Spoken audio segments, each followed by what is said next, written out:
कटघोरा विधानसभा में भेंट मुलाकात कार्यक्रम अभी 2/3 से अधिक विधानसभा हम लोग कंप्लीट कर लिए हैं।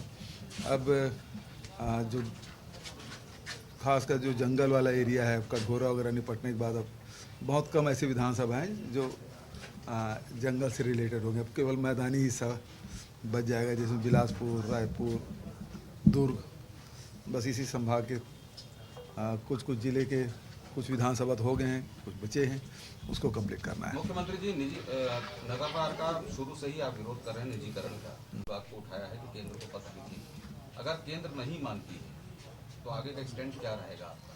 देखिए, ये तो हम तो जनता के साथ हैं। बस्तर की जनता नहीं चाहती कोई निजीकरण हो, और इसीलिए उनके भावनाओं को ध्यान में रखते हम लोग विधानसभा में ये शासकीय संकल्प लाए थे कि ये नगर नार को राज्य सरकार को दे दे, इसका निजीकरण ना किया जाए। क्योंकि संकल्प आया था शायद शासकीय मुझे याद नहीं आ रहा है, लेकिन विपक्ष ने कहा कि यदि शासन खरीद ले, हमने कहा उसको भी जोड़ दिए थे, तो उन्होंने समर्थन किया था। तो भारतीय जनता पार्टी समर्थन तो करती है विधानसभा में, लेकिन बाद में काम उल्टा करती है, चाहे आरक्षण वाला मामला हो चाहे नगर नार के निजीकरण का मामला हो। आरक्षण को लेके सुप्रीम कोर्ट ने अंतरिम राहत देने से इनकार किया है सरकार। मतलब ये आप लोग दूसरे पक्ष से सोच रहे हैं, चाहते तो खारिज भी कर सकती थी, लेकिन उन्होंने पूरी सुनवाई करने का, अंतरिम नहीं करके पूरी सुनवाई करेंगे, वो मार्च में होगा। धान खरीदी का सारा रिकॉर्ड टूट गया, उसको किस तरह से देखते हैं, कितना बड़ा अचीवमेंट मांगते हैं?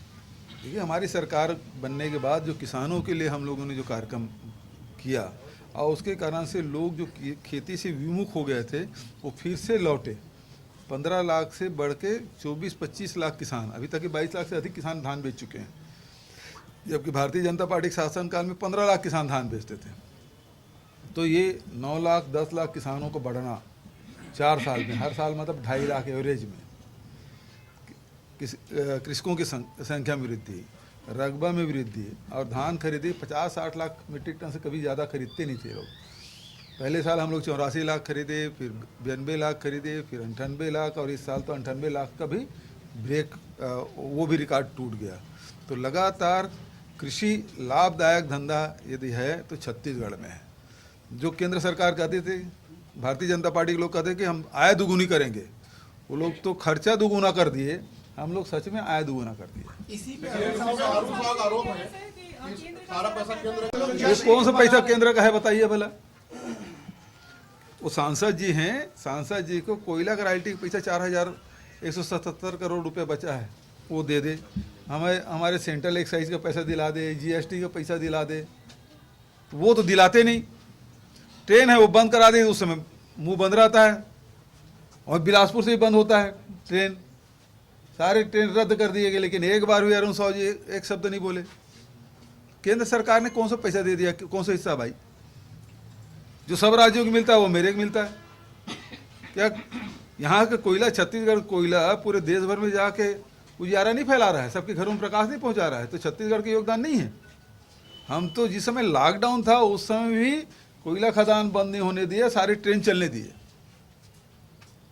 तो हम लोगों के योगदान को कम है क्या छत्तीसगढ़ का, जिसमें केंद्र का पैसा बोलते हैं? यहाँ जितना स्ट्रक्चर बन रहा है देश भर में, हमारे लोह खदान से जा रहा है, उससे स्टील प्लांट बन रहा है, स्टील प्लांट से स्टील निकल रहा है, उससे बन रहा है। तो छत्तीसगढ़ का योगदान कम है क्या? बहुत ज़्यादा है।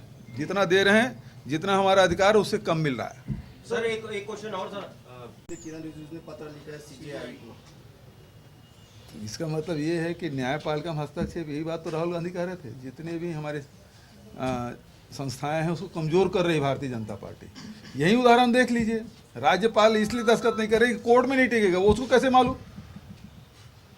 तो ये हस्तक्षेप नहीं है, वो पहले से मान लिए कि कोर्ट में नहीं होगा, कैसे मान सकती है?